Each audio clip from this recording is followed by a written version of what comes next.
اهلا بكم في حلقه جديده، وحلقه النهارده معانا الساحره كات هاديسون. ويلا بينا نبتدي. في البدايه الساحره بتاعتنا دخلت بكأس من البيره، سابته مع اول واحد من اعضاء لجنه التحكيم وراحت لتاني واحد من اعضاء لجنه التحكيم، وكانت مجهزه مجموعه من الكتب وطلبت منه ان هو يختار اي كتاب هو عايزه، فاختار الكتاب رقم 7. الساحرة بتاعتنا طلعت الكتاب رقم 7، ومش بس كده، ده كمان عشان نتأكد ان الكتب كلها مختلفة ومفيش اي تكرار فيهم، ورتنا الكتاب اللي قبله وكمان ورتنا الكتاب اللي بعده، واكتشفنا فعلا ان كل الكتب مختلفة. نروح بقى لتالت شخص من اعضاء لجنة التحكيم، وكانت مجهزة اسطوانات مختلفة وطلبت منه ان هو يختار اي اسطوانة منهم بطريقة عشوائية. فعلا اختار اسطوانة معينة منهم، وكمان رحنا لتالت شخص عملنا معاه نفس الخدعة، اسطوانات تاني مختلفة تماما، وطلبنا منه ان هو يختار اسطوانة منهم بطريقة عشوائية. بس اكتشفنا والساحرة دي بتقدم اللعبة ان وهي بتعرفهم بالظبط هم اختاروا ايه، كل الحاجات اللي الساحرة قالت عليها هي غلط تماما. Oh, I've got it. Mr. Brightside, Peaky Blinders. Absolutely not. بس قبل ما الخدعة بتاعتنا تنتهي كانت مجهزة لنا الفيديو ده بيوضح بالظبط اعضاء لجنة التحكيم دول هيختاروا ايه من البداية. ومش بس كده، ده كمان الساحرة كانت مجهزة كل الاختيارات اللي هيختاروها اعضاء لجنة التحكيم دي من البداية في الكاس اللي هي اساسا دخلت بيه من البداية، من بداية التصوير. يعني الساحرة كانت عارفة ومتأكدة اعضاء لجنة التحكيم دول هيختاروا ايه من قبل حتى ما يختاروا. دي كانت الخدعة بتاعتنا، ويلا بينا نروح على الشرح.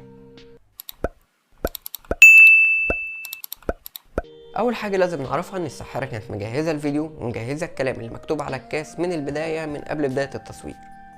يعني الساحره عارفه ومحدده هي هتجبر اعضاء لجنه التحكيم يختاروا ايه بالظبط كده. يعني الساحره ما كانتش عارفه اعضاء لجنه التحكيم دول هيختاروا ايه، لا هي اجبرتهم ان هم يختاروا الاختيارات دي. خلونا نشوف الساحره دي اجبرت ازاي اعضاء لجنه التحكيم دول ان هم يختاروا الاختيارات اللي احنا محددينها اساسا من البدايه. فعلا مجموعه الاسطوانات اللي هي عرضتها لاعضاء لجنه التحكيم هي اسطوانات مختلفه تماما، بس المشكله مش في الاسطوانات، المشكله في الدوسيه او الفايل اللي هي كانت ماسكاه ده. الفايل ده مقسوم لجزئين، اول جزء هو الجزء اللي محطوط فيه كل الاختيارات المختلفه تماما واللي ما فيهاش اي شبه ببعض خالص.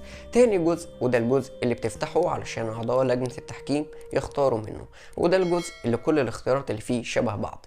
فايا كان الاختيار اللي هيختاره عضو لجنه التحكيم ده هيطلع نفس الاختيار بالظبط اللي الساحره دي اساسا مجهزاه من البدايه، لان كل الاختيارات في الجزء ده هي اختيارات شبه بعض.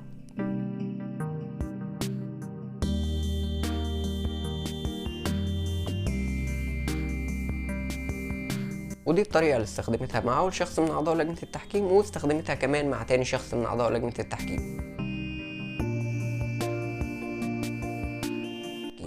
انما بقى الجزء المختلف تماما في الخدعه دي، واللي انا شايفه اقوى جزء في الخدعه، هو الجزء بتاع الكتب، لانها في الحقيقه اظهرت لنا كتب مختلفه تماما، سواء الكتاب اللي كان قبله او الكتاب اللي كان بعده، فهو ملهمش اي علاقه ببعض، كتب مختلفه تماما عن الكتاب اللي اختاره عضو لجنه التحكيم ده. ودي بقى ليها طريقه مختلفه شويه، ويلا بينا نشوفها بتتعمل ازاي. الترتيب اللي انتوا شايفينه ده نفس ترتيب الكتب اللي عرضوها قدام لجنة التحكيم.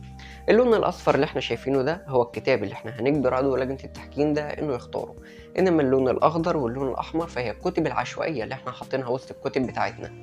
خلونا في البداية نعرف هي بتتعمل ازاي وهنفهم واحنا بنشرح. فلنفترض ان عضو لجنة التحكيم ده اختار كتاب رقم 3، وقتها هنعد 1 2 3، وبعدين هنقول له الكتاب اللي بعد رقم 3 مختلف والكتاب اللي قبل رقم 3 مختلف.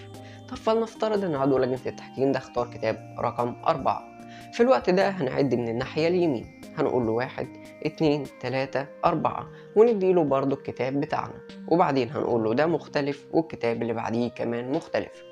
طيب فلنفترض ان هو اختار رقم 5، هنعد من الناحية الشمال 1 2 3 4 5، وقتها برضه هيبقى الكتاب بتاعنا واللي قبليه زي ما احنا عارفين مختلف، واللي بعديه كمان مختلف، وهكذا.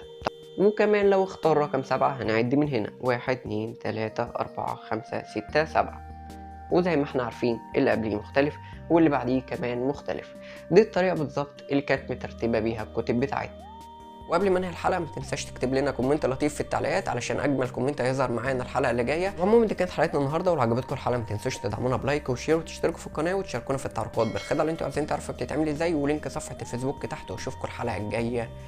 سلام.